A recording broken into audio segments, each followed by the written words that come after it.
Truth is stranger than fiction. I'd heard the saying before, but nothing prepared me for the absurdity of what was to come. My name is Sarah, and I had an experience that defies belief. I met my boyfriend, David, through a mutual friend, and after dating for just over a year, it seemed only natural that we get married.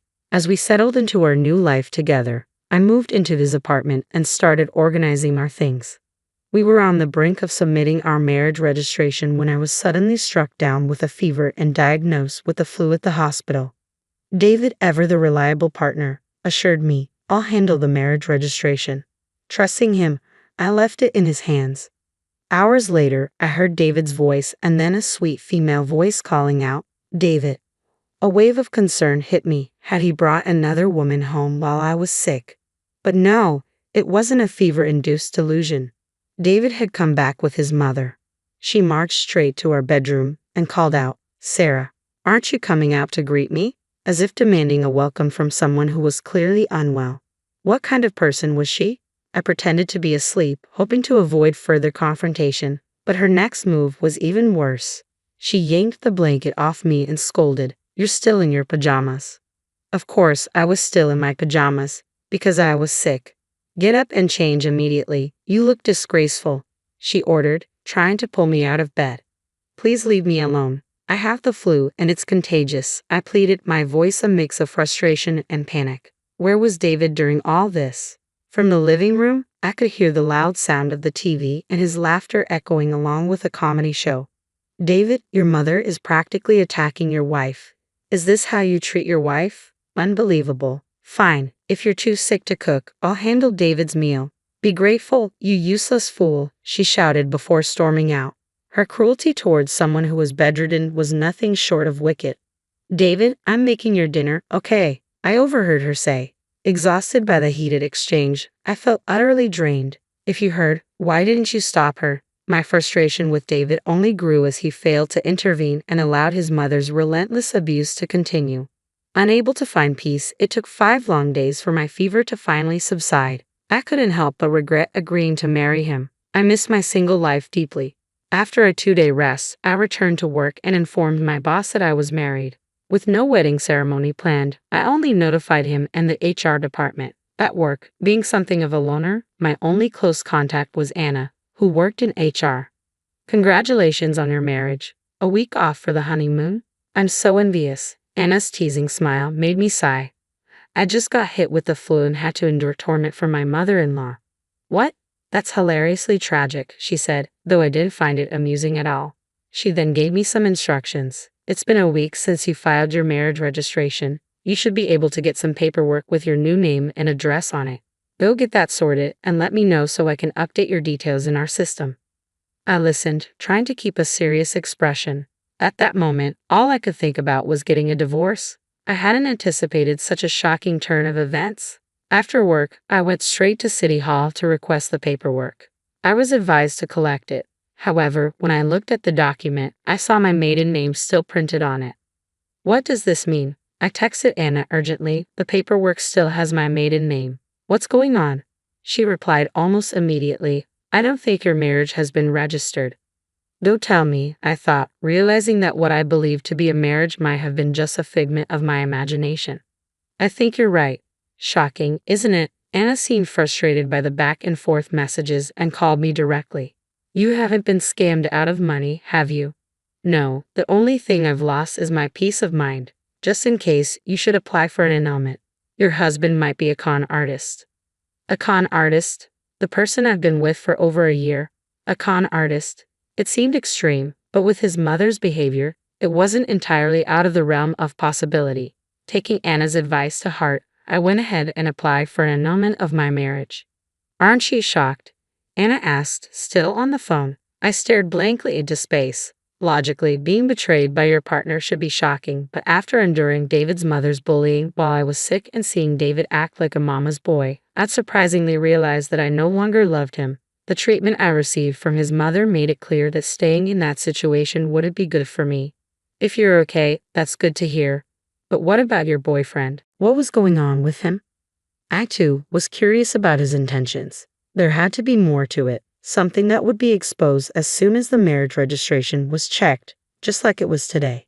David is 27 and has a decent job. He must have known his deception would come to light quickly. Maybe there was more to this. Perhaps he was committing marriage fraud. Maybe he was testing me. If I couldn't figure it out, it would make me a perfect target for scammers.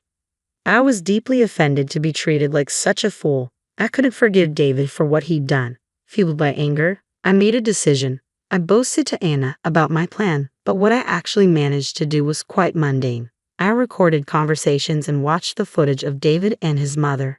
It felt as though I was the one committing a crime. After about 3 days of this, all I had captured was more of his mother's bullying and the usual conversations between the mama's boy and his mother. My interest waned, and I grew bored with the lack of solid evidence. Being a detective wasn't as easy as it seemed. Little did I know, an unexpected turn of events was about to unfold later that very day. At dinner, as I choked down his mother's bland beef stew and endured her usual verbal attacks, I must have looked emotionally drained. Seeing my defeated state, his mother smirked with satisfaction and let out a chuckle. "You've seemed unhappy ever since you got married, Sarah. But you know, it's because you're not fulfilling your duties as a wife, so I'm here to teach you. You should be grateful for that." I could barely muster the energy to respond. What kind of answer was that? What a terrible woman David's mother was. It was fortunate, in a way, that she wasn't my mother-in-law. Wait, did she know I wasn't actually married to David? Was she bullying me despite knowing I wasn't her daughter-in-law? "Mom, oops, I let it slip. My bad," she said, fake coughing and casting a sidelong glance at me. "Let me explain. David and I had a plan for our happiness." What? This was an unexpected twist. I had assumed David was acting alone, but it turned out his mother was involved in the deception as well. Did they realize I was investigating? What does she mean by our happiness? Intrigued by this dramatic development, I listened closely. "You seem to be in the dark, so let me clarify. Your marriage registration was never filed. This means you and David are still just strangers." Yes, I knew that. It was my decision to go along with it, though I felt guilty. I did it because Mom instructed me. We wanted to see if you were truly right for David. If you turned out to be unsuitable, he could simply have a child with you and then leave. This way, we wouldn't sully our family records. They wanted a child, not my money. What exactly are you saying? The reason we didn't file your marriage registration was that we were testing you to determine if you'd make a good wife.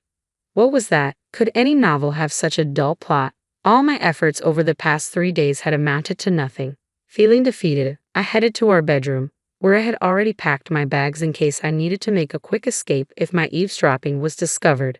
As I gathered my things, David rushed over in a panic.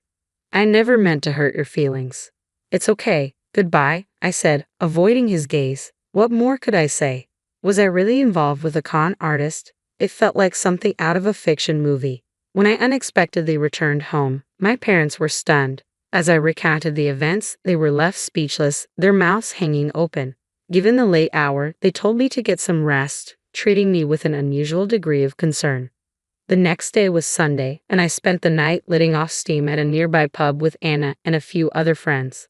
By the following morning, I was over it, though I had no idea what awaited me. That Monday night, the doorbell rang at my parents' house, and my father's angry voice boomed through the house. "Get out."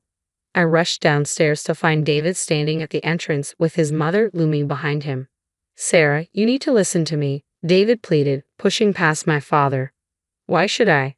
Everything was fine when we were dating, wasn't it?" "Just hear me out," David began. Apparently, word had spread about how he treated me, thanks to a mutual friend. His coworkers, who were also friends of mine, had given him cold stares at work. When he pressed for an explanation, a colleague had confronted him with, "So, you committed blatant marriage fraud?" Now that I thought about it, one of David's coworkers had been at our all-night venting session. David seemed to believe that if he could win my forgiveness, he could also repair his damaged relationships with his colleagues. "I never meant to deceive you. I was planning to file our marriage registration in secret later on." "Really? You thought I wouldn't find out?" "You're not that clueless, are you?"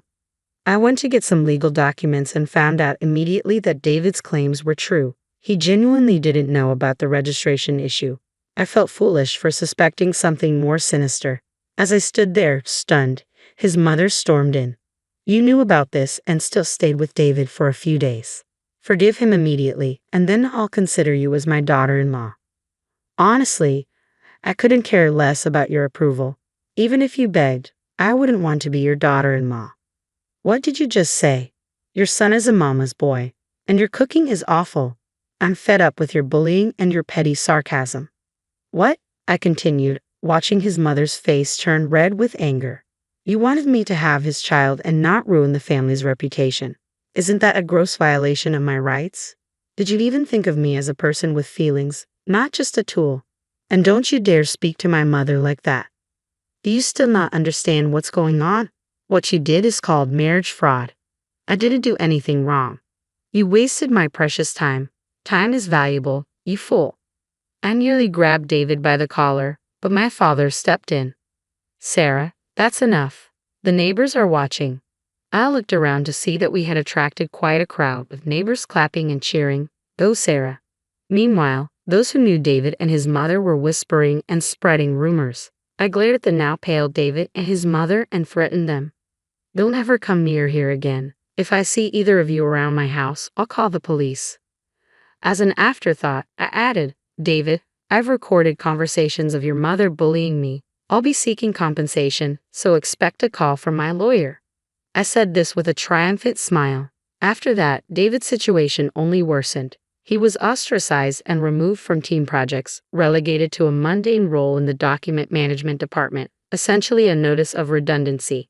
My gossip-loving mother filled me in on what happened to David's mother. During our confrontation at my parents' house, someone she knew was present, and soon they became infamous in the neighborhood as the Foster mother and son. They now lived a constrained life, constantly trying to avoid being seen. It was all a consequence of their own foolishness. I couldn't help but feel a sense of satisfaction at how things turned out for David and his mother.